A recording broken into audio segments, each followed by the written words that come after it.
my name is Khadija, and the topic today for my part is the stem cell research navigating the realm of regenerative medicine. Since I have taken the role 5, which is about the integration of innovative concepts from literature and taking cool ideas for a novel approach for better regenerative outcomes, I'm going to talk about biomaterial to enhance stem cell transplantation. Biomaterials and stem cell transplants, two major concepts which we need to be cleared about before going further. So biomaterial is a substance that has been engineered to interact with biological systems for medical purposes. And if you talk about the stem cell transplant, these are procedures that restore blood-forming stem cells in blood who have had their destroyed by the high dose of chemotherapy or other radiations. So biomaterials, their significance is basically to repair, replace, and treat the damaged and aged tissues, improve pre-post transplantation outcomes by integrating biochemical cues are obtained, and it has a potential to revolutionize regenerative medicine approaches. If you look at the diagram, it tells you how this procedure is carried out. And if you go further, it will tell you for carrying out this procedure what are basically the factors or the aspects which not need to be taken lightly or need to be ignored in order to get successful stem cell transplantation. The diagrams explains it very clearly how and in what ways these things are connected. These factors are connected, and these aspects help to get a successful stem cell transplantation. I have listed some of them, which are biomaterial-based endogenous regeneration, injectable biomaterial-based stem cell transplantation, implantable biomaterial stem cell transplantation, biomaterials to modulate the host cell niche, biomaterials for creating an immune privileged environment, and theranostic biomaterials for stem cell transplantation.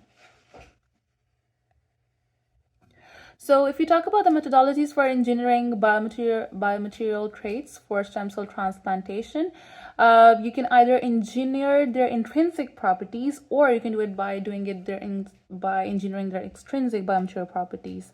And the third category says the biomanufacturing. Well, if we do the intrinsic biomaterial properties, these include the stiffness, viscoelasticity, and degradability. While talk about the extrinsic biomaterial properties, it includes the dimensionality, patterning, and morphology, which needs to be especially taken care of.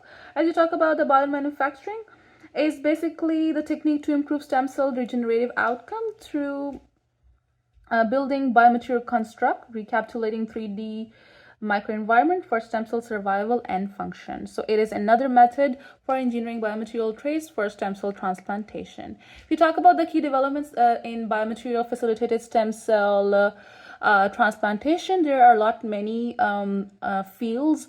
The cardiovascular field, which is basically related to the heart. If the heart cells are died, aged, or damaged, how biomaterial facilitated stem cell transplantation have taken its part to help have this problem fixed. Central cell nervous system regeneration, similarly ocular regeneration, which is concerned with the retinal damaged cells, which are basically the eye cells. If they are died, they are not gonna regenerate. So in that case, stem cell regeneration procedure has gone further to help take care of this problem. Similarly, beta cell regeneration is another technique which has been another key development during those years. The diagram shows how these developments tells you how in these fields the development has helped to make sure that we get our biomaterial facilitated stem cell transplant in a successful way.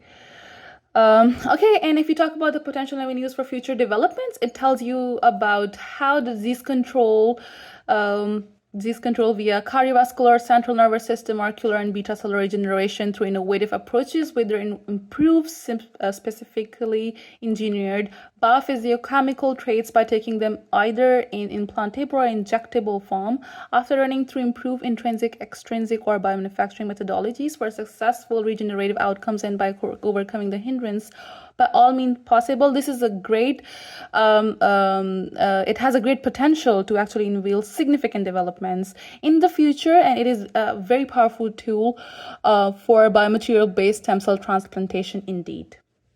Thank you.